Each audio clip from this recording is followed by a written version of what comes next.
Nama saya Nizam, asal daripada Pulau Pinang. Sebelum ni terlibat dalam gerakan NGO Islam, dan 5 tahun kebelakangan ni saya berkhidmat sebagai pengurus R&D di ISIM, termasuk jadi ketua pengarah kepada bahagian kajian strategik di ISIM, Institut Kajian Strategik Islam Malaysia, sebuah institut yang ditutup selepas kerajaan jatuh pada 2018.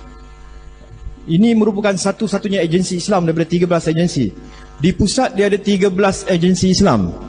Agensi saya yang ke-13, IKSIM, ditutup lebih kurang arahan penutupan dia datang seminggu selepas kerajaan jatuh. Tapi alhamdulillah kerajaan yang menjatuhkan tu sekarang ni jatuh. Pada ketika hari ini, bukan setakat hari ini, dah lama, dekat 50 tahun, 40 tahun, mengikut berita yang dimuatkan dalam sebuah portal internet semalam, mereka mengatakan bahawa British telah buat kerja lebih kurang 40 tahun untuk pastikan kuasa dia bersambung kat sini. Pada tahun 2018, Ketua Perisikan Israel, Danny Yatom, dia mengeluarkan satu kenyataan. Dia mengatakan bahawa Israel tidak boleh membuat kerja-kerja perisikan secara jelas dan aktif di negara Malaysia. Jadi Israel dia minta supaya Amerika, kerajaan Amerika, pemerintah Amerika masuk ke Malaysia, buat kerja-kerja perisikan dengan laju, dengan tersusun, untuk pastikan agenda mereka mengawal Malaysia ni ikut kata dan kehendak mereka berjalan. Ini dalam berita tu, dimuatkan dalam Free Malaysia Today. Pada waktu tu juga, tahun 2018, pihak pemerintah Amerika melalui ejen perisikan dia, CIA, mengeluarkan satu iklan mencari ejen-ejen perisik berbahasa Melayu yang bercakap bahasa Melayu, fasih bahasa Melayu. Seboleh-bolehnya ejen-ejen ni bergerak dalam gerakan Islam, bergerak dalam sekolah-sekolah pondok, bergerak dalam gerakan-gerakan NGO Islam. Supaya apa? Supaya setiap apa yang kita buat, kita rancang, kita susun, mereka tahu dan mereka boleh buat tindakan-tindakan menggagalkan perkara tersebut. Sebenarnya ini antara perkara-perkara yang diorang sangat-sangat takut. Sebab kebangkitan Islam tidak pernah bangkit. Di Malaysia ni tak bangkit lama dah. Kerana apa? Kerana ulama'-ulama' tak sertai kebangkitan tu lagi. Daripada 2015 sampai 2020, Amerika dah belanja lebih 300 bilion ringgit, bilion dolar, 300 bilion dolar untuk buat kerja-kerja perisikan dekat satu dunia, terutama Malaysia. Kenapa dia target dekat sini? Kenapa dia sasarkan negara Malaysia ni? Kerana pada tahun 2004, pihak tentera udara Amerika mengarahkan satu jabatan strategik dia untuk membuat satu kajian macam mana Amerika nak bergerak di dalam negara-negara Islam, macam mana Amerika nak masuk dalam negara Islam dan mengawal negara tu. Kajian tu dibuat pada 2004, diterbitkan oleh RAND Corporation. Apa dia kata? Tentera udara Amerika bagi arahan buat kajian ni dengan 3 fokus utama. Nombor 1, kenal pasti dekat semua negara Islam yang ada kat dunia ni apa bentuk ideologi dan mazhab-mazhab yang ada kat situ. Selepas tahu apa mazhab yang ada kat situ, apa pegangan yang ada kat situ, kaji rekahan dia. Kumpulan mana yang bergaduh dengan kumpulan mana? Kumpulan A bergaduh dengan kumpulan B. Pastikan kita tahu. Bila dia tahu benda tu, dia akan pastikan kumpulan satu lagi, dia akan bagi duit, bagi bantuan strategik, bagi bantuan teknikal, dia latih, dia bawa pergi ke Amerika, buat dan sebagainya, balik ke negara ni balik, bergaduh, hancur, kesatuan Islam hancur. Itu dalam kajian dia. Dan dia suruh buat perancangan jangka panjang macam mana nak hancurkan kesatuan orang Islam dekat semua negara Islam. Dalam kertas yang sama, dia mengatakan bahawa orang-orang Arab ni, orang Arab yang ada dekat dunia ni, orang Islam, orang Arab ni cuma 20% je dia kata.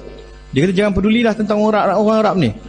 Kebangkitan takkan berlaku di tanah Arab, dia kata. Bahawa semua bangsa dalam dunia dah diberi pilihan, diberi peluang untuk memimpin Islam di peringkat dunia tu. Bangsa Kurdis dah, bangsa Arab dah, bangsa-bangsa lain dah, cuma bangsa Melayu belum lagi. Dia kata mungkin satu hari nanti, silap-silap, mungkin dalam percaturan yang kita tengok sekarang ni, kemungkinan besar bangsa Melayu ni akan bangkit dan membawa gerakan Islam ni sampai ke pesada dunia, insya-Allah. Bukan kita saja percaya tentang benda tu, pihak Amerika pun percaya tentang benda yang sama. Kalau kita tengok pagar merah yang bawah tu, dalam kertas tu yang ditulis pada 2004, dia kata kebangkitan Islam tidak akan berlaku di Timur Tengah, tapi kebangkitan Islam akan berlaku di Asia Tenggara. Asia Tenggara ni ada 3 je negara Islam. Nombor 1 Malaysia, nombor 2 Brunei, nombor 3 Indonesia. Jadi salah satu daripada negara ni akan terlibat, atau ketiga-tiga ni sekali bergabung membangkitkan semangat Islam, dan Islam akan bangkit dari sini. Lalu mereka buat macam-macam strategi, macam-macam benda lah.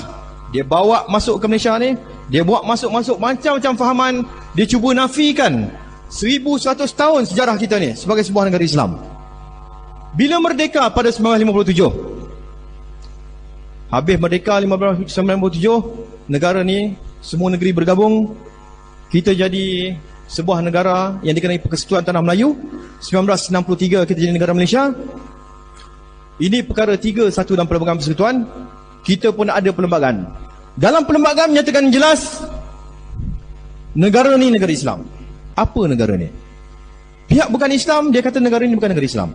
Kita kata negara Islam. Perlembagaan kata negara Islam. Tapi dia kata negara ni bukan negara Islam. Dia kata negara ni negara sekular. Yang di-Pertuan Agong, perkara 371, bersumpah. Saya tak tukar gambar Agong lagi. Berapa kali dah minta maaf, tak tukar lagi. Yang di-Pertuan Agong, setiap kali mana-mana Agong nak masuk, jadi yang di-Pertuan Agong dilantik, dia perlu bersumpah. Angkat sumpah. Ini sumpah dia. Kami Sultan Muhammad Kelima yang di-Pertuan Agong bagi Malaysia bersumpah dengan melafazkan wallahi wa billahi wa tallahi, dan lagi kami berikrar mengaku dengan sesungguh dan dengan sebenarnya memelihara pada setiap masa agama Islam. Dengar dengan jelas, semua orang boleh dapat dengar yang di-Pertuan Agong bila dia bersumpah pegang jawatan tu, first kali dia kena buat, dia sumpah dengan nama Allah. Wallahi wa billahi wa tallahi. Dengan nama Allah dia bersumpah bahawa dia perlu memelihara Islam pada setiap masa.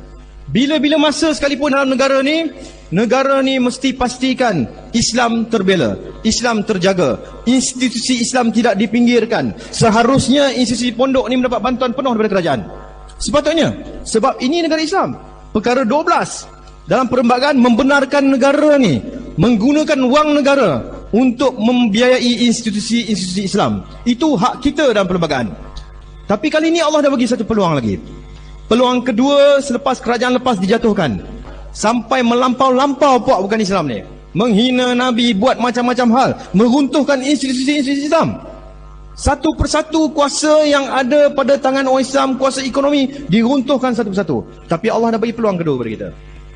Kalau kita ulangi kesilapan yang lampau lagi, kita masih membiarkan institusi Islam ni terpinggir, isu umat Islam terpinggir, maka tak tahulah. Di Suruhanjaya Pilihan Raya, sebelum kerajaan jatuh baru ni, mereka telah mencadangkan 15 cadangan reformasi sistem pilihan raya yang dia nak buat tak lama lagi. Tak silap saya dalam bulan 8 atau bulan 9 dia akan bentang. 15 cadangan. Cadangan tu kalau dibuat, dilaksanakan, sistem pilihan raya yang ada dekat Malaysia ni akan berubah. Dan orang Melayu Islam tak akan dapat negara ni sampai bila. Alhamdulillah benda tu jadi dihalang. Warga Cina dibenarkan masuk negara ni sampai 3-4 tahun. Nak buat apa? Visa ada sampai 3-4 tahun. Mana ada visa sampai macam tu? Dan benda-benda tu sedang dirancang, dilaksanakan. Alhamdulillah, Allah bantu lagi. Bila masuk COVID-19, tu satu rahmat terselindung. Walau tu pun penyakit, tetapi dengan benda macam tu terhalanglah kemasukan-kemasukan yang ramai tu. Masalah dia bila negara ni negara Islam, ada pihak-pihak yang cuba bawa masuk, macam saya cerita tadi tu. Bila kerajaan Amerika disuruh kaji fahaman-fahaman yang ada, banyak fahaman yang ada. Ini fahaman-fahaman pelik yang mereka sedang sokong oleh pihak Amerika. Fahaman Syiah masuk, fahaman pelampau evangelis, pelampau Kristian masuk, fahaman LGBT masuk, fahaman pluralisme agama. Semua ni ada. Dibiayai, dibantu dan dibenarkan bergerak. Ini jumlah kumpulan-kumpulan mereka yang ada dekat Malaysia ni. Lebih kurang 2,000 NGO. 1,000 kita sempat kaji. Semasa saya di IKSIM dulu, kita sempat kaji lebih kurang 1,000 NGO yang bergerak untuk melanggar kita sebagai umat Islam kat sini. 1,000 yang sempat dikaji. Ada lagi 1,000 tak sempat sebab kena pecat. Mereka bergerak dengan duit yang banyak, dengan kesatuan yang jelas, dengan susunan gerak kerja yang strategik, kerjasama dan sebagainya untuk melanggar kita.